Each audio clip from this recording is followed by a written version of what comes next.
All right, real quick, everybody. Before we get started with Spyro here by Stump, I wanted to show off one of our fabulous prizes that we are giving away through this game as well as Zillion.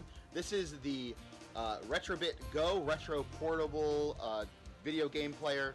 This has 260 games loaded on it and has officially licensed games from Capcom, Data East, and Tetris on it. So we have Mega Man's 2 and 3 on here, Bad Dudes, what else? Mighty Final Fight, Bionic Commando, Gun.Smoke, Ghosts, and Goblins Burger Time's on here. That's just to name a few. Tetris, obviously, as well. $5 minimum donation within the next 2 games will make you eligible to receive this Go Retro Portable game player. So 10 hours of gameplay there on a single charge. So pretty cool little thing if you're interested. $5 minimum donation. So with that, we're going to turn it over to Stump, who's going to play some Spyro the Dragon for you guys. Take it away, Stump. Alright. You're good to go if you want to count me in, or what happens? Alright. Hello, everyone. I'm Stump. I'll be doing a Spyro 1 Vortex % run. So, like other Spyro categories, timing for that starts when I gain control, so I'll count down to that. Okay, thank you. Alright. So, first there's an introductory cutscene to skip.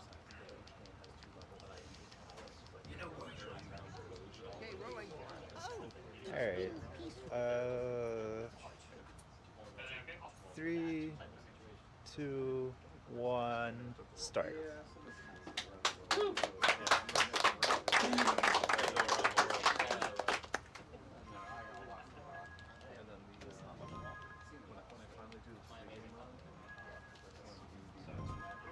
That's better.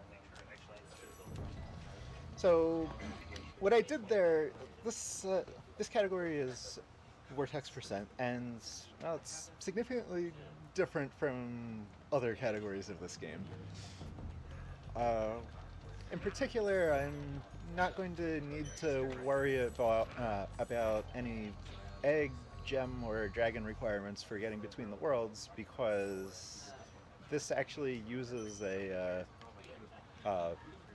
code that I took a couple attempts to enter there to get past that, because all that we care about in this category is getting from the beginning to the end of every level in the game. So with Stone Hill, that first level there, that was rather straightforward to do.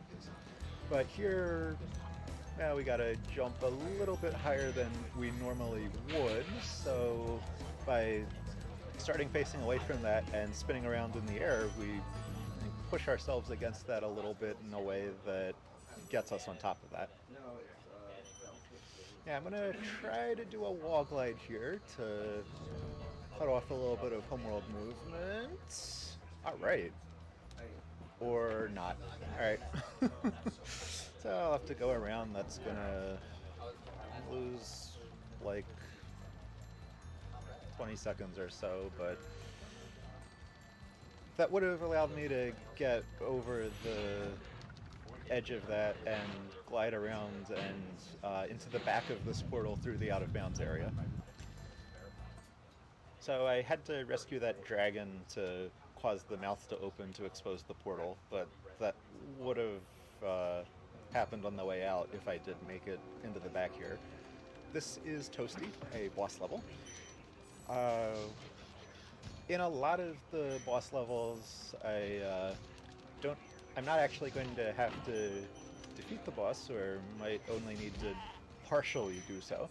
But due to the barriers between the areas of the different parts of the fight, I do need to defeat this one.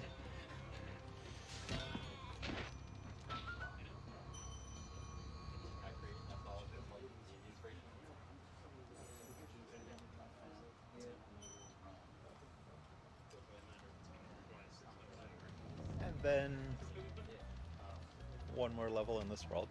Each world has 3 main levels, a boss level and a flight level, but the flight level doesn't have a return home vortex, so we don't care about those.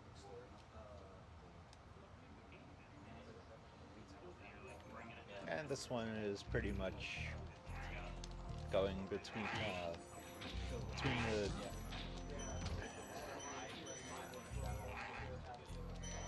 like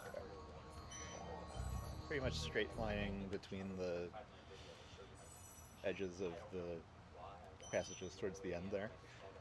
But that's all 3 levels and the boss level of Artisans, so we'll go on to the next world.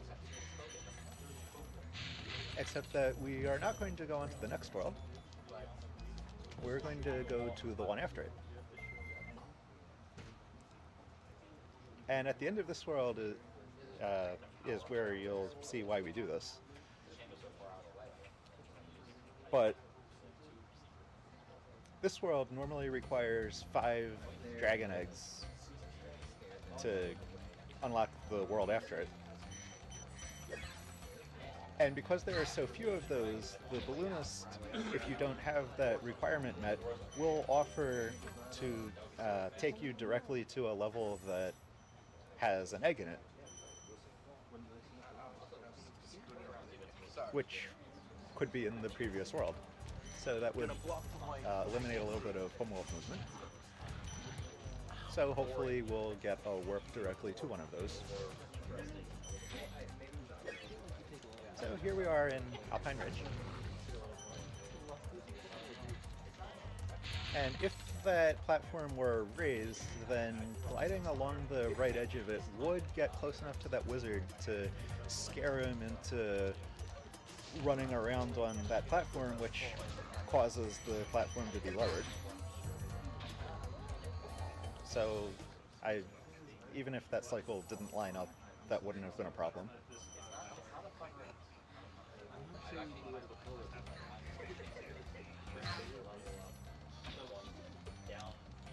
And then this level is the first one where we'll be using a supercharge.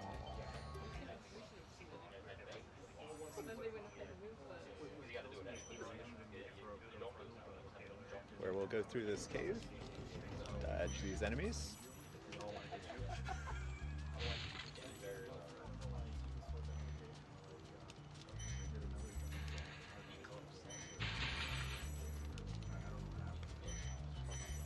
And then go up the supercharge ramp and down it. And around the back of that dragon, carefully not hitting it. And we're finished.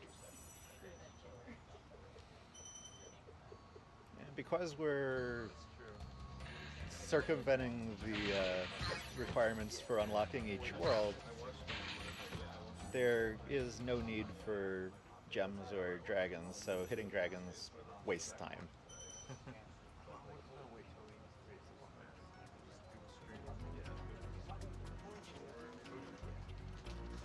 So here we are in Wizard Peak. Through the first part and into the supercharge part.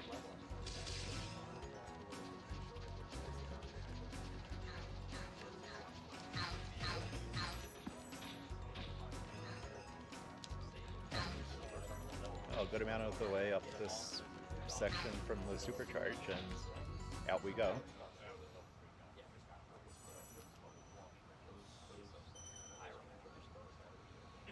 And that leaves the boss level, Blowhard.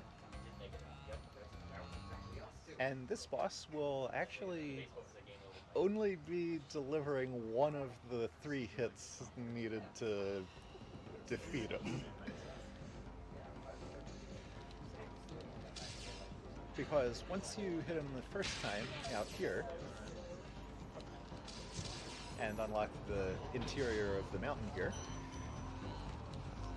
whoop, let's try that again.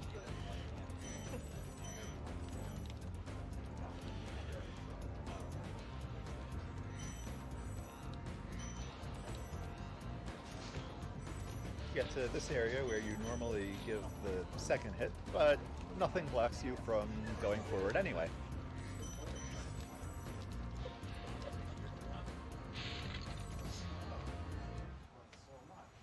And now here is where there is a little bit of RNG in the run.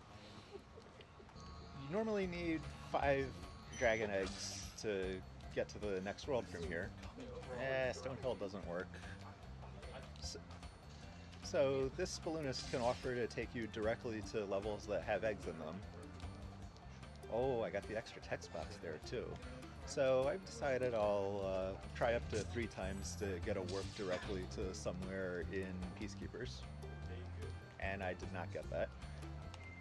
So I'll go directly. But the ideal case is to be offered a warp directly to Dry Canyon, which is the first Peacekeepers level, and is the one that I'm going to be going into next after some homeworld movement.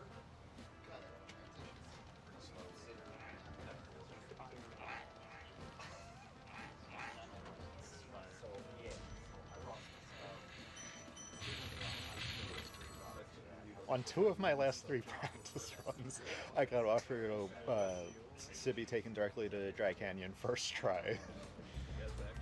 So, I guess marathon luck.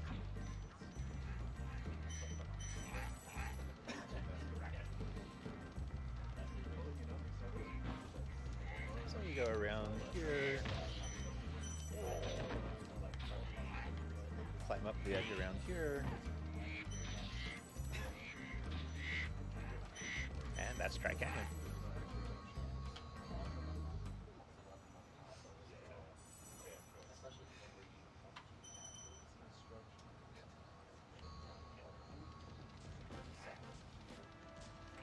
And Clifftown also has an egg in it, so you can be offered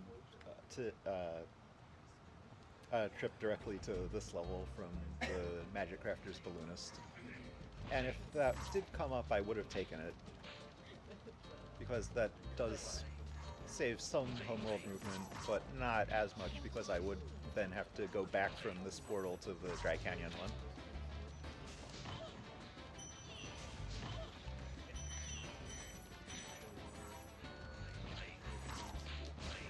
Oh, that was odd. I haven't seen Spyro in the slapped trajectory there, but in a charging animation.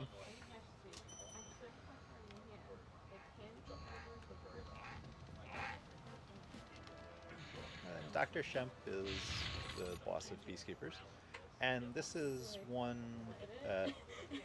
This is a boss that we will actually be defeating, because you have to get each hit in order to have access to the exit warp. So I'll go around this here to cause him to run around the edge. If I didn't do that, then he would start an animation leading up to attacking, and that would cause it to take a few seconds for him to expose his back.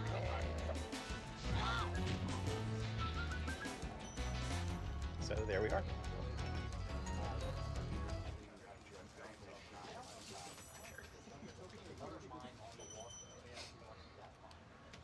And then finally, there is Ice Cavern. And what we do here to get to the return home portal actually pretty much shortcuts the entire level and gets to and goes past this elevated platform with 3 extra lives on it that is a bit of a something that many people have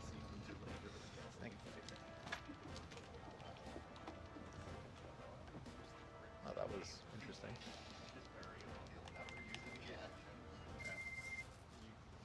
But getting to those extra lives was like often a thing that people would need to consult guides to figure out.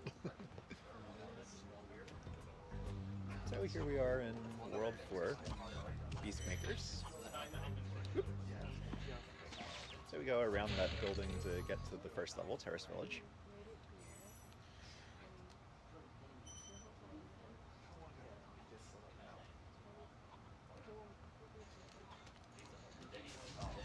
And there's this section where we go through and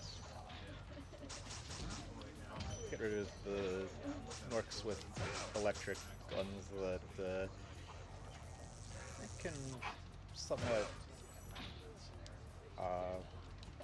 well, getting hit by some of these attacks causes a longer animation than you might expect, so you don't want that to happen. And you got the swamp electrification cycles here.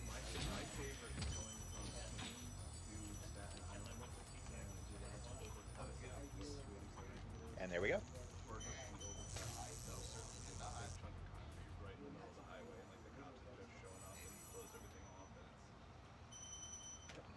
And then Misty Bog is the next level, and well, it's certainly one of the more infamous ones as far as difficulty goes in the other categories.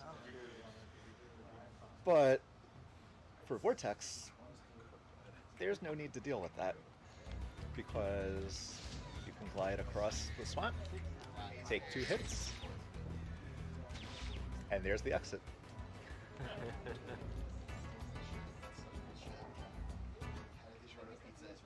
Speedrun.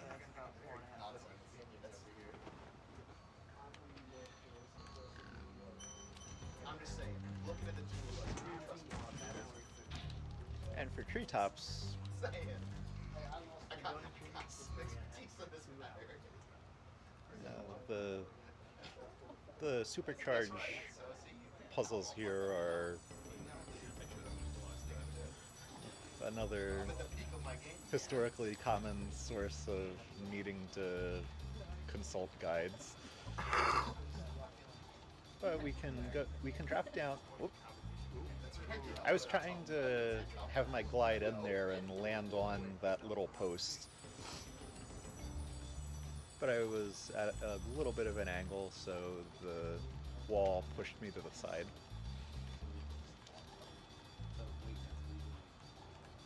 There we are.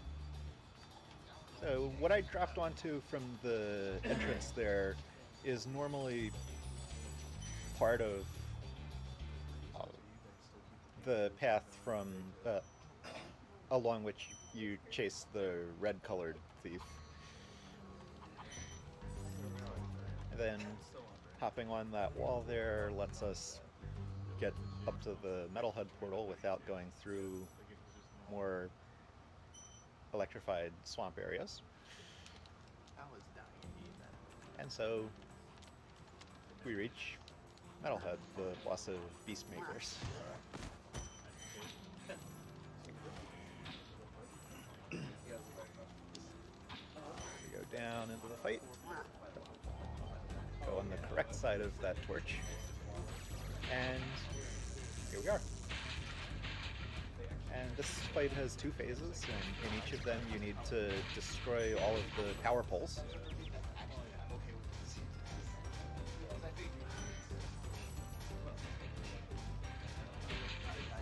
And then this order works with the cycle of the poles becoming electrified.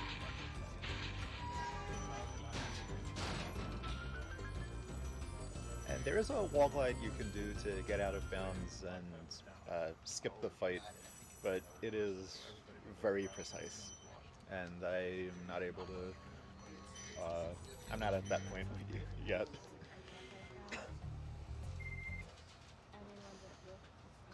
So that's 4 worlds finished. I love that you just jump on his head. You use him as a staircase. Yeah, one of the nice things about the balloonists is hopping on their heads to get into the balloon. So we start with Haunted Towers. And this level has Super Flame Fairies in it. There are sections where you have to get to the ferry and then use the super flame to destroy some obstacle preventing access to the rest of the level. But if I do this right, I can take this super flame all the way to what should be the exit of the second super flame area.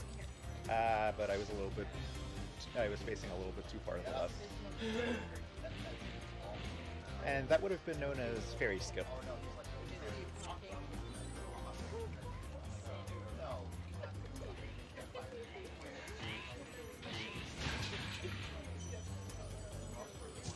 Yeah, I'm gonna take this a little bit wide. If you take that turn too close, it is possible for the camera to get stuck on the outside of the castle, and that crashes the game.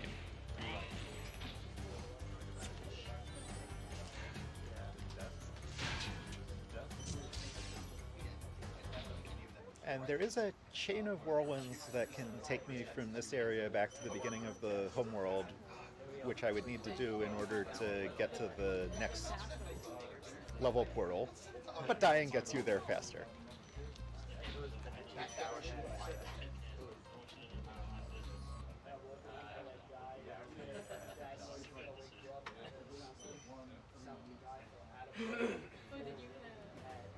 Dark Passage now has these rooms where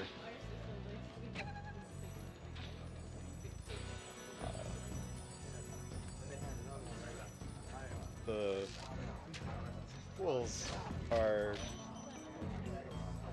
didn't flame in time, are lighting and unlighting lanterns on a cycle, and when the room is dark, the enemies get large and scary.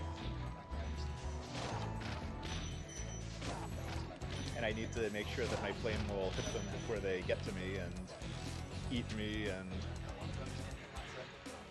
cause a long animation that wastes time.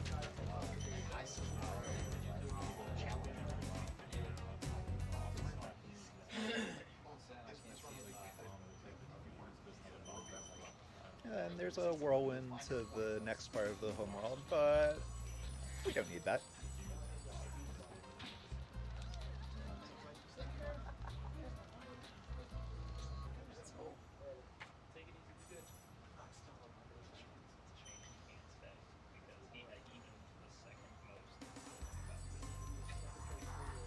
Then Lofty Castle, really nice music, and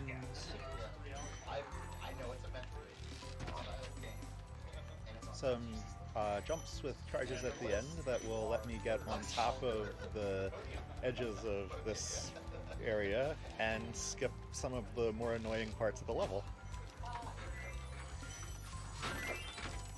But for this last one, I still do need to free the 3 caged fairies to create the whirlwind that will take me to the next part of the level, or in this case, the exit.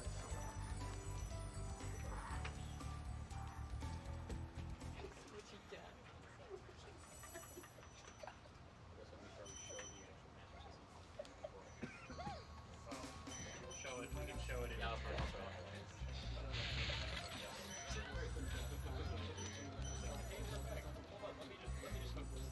And the only remaining part of the Dreamweaver's world is its boss, Shock.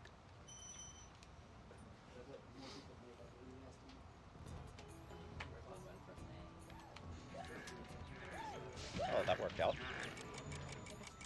I'm gonna go up the right side.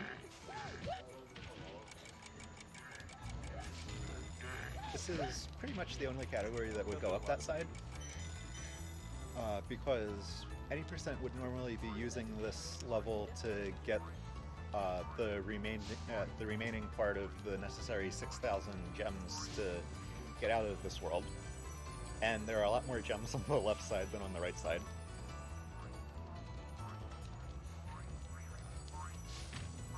And then I don't need to wait for Jacques to die and spawn his gems. can just go up to the exit.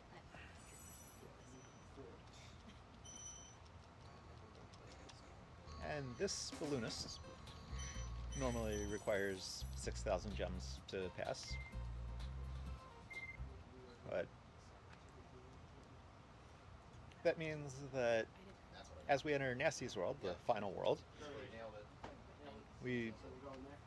if this were any percent, would be past the all requirements for any collectibles.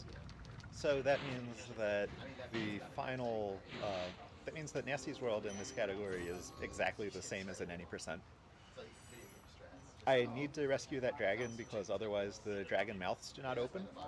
And you need to exit each of these levels through its return home portal to open the dragon mouth containing the portal to the next level. And we're going to do a proxy here. I don't think that was high enough. Oh, it almost was. Over surfaces where I get that tumbling animation, I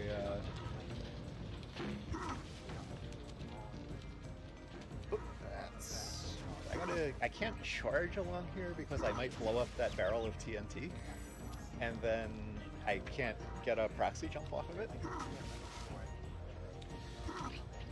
Alright, I'm gonna get a butterfly from there, and there we are.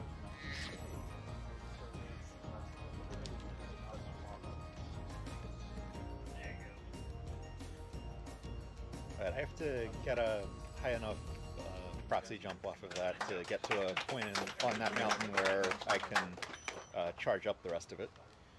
And then there's Twilight Harbor.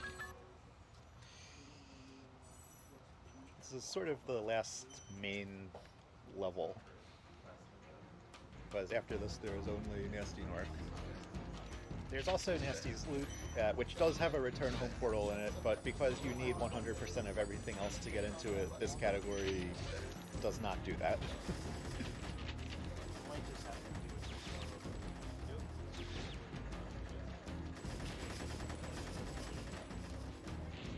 And I'll go through these rats to the ability to take a couple of extra hits in case these floating Doritos that are being fired at us cause problems.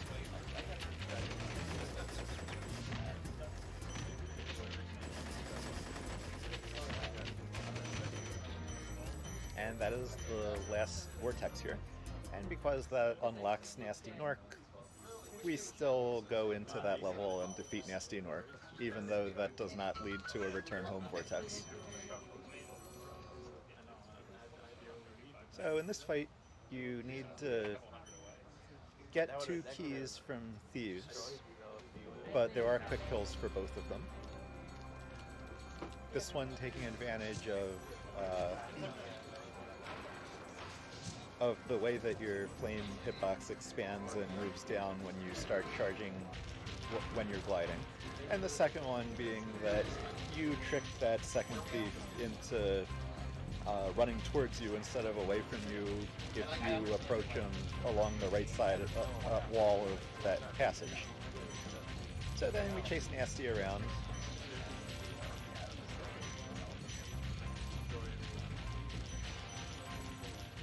And then when he reaches this pedestal, we can hit him. And then we chase him through here. And when I hit him again, that will be time.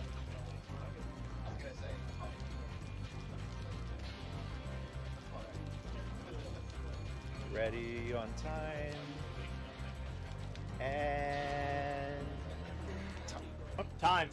Time.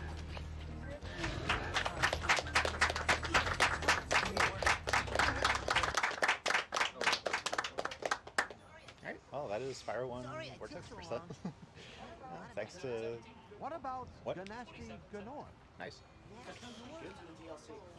Now there's order Thanks again to in the Dragon's RGL and to Next Level Speedrun Showcase for having me do this run. What will you do next?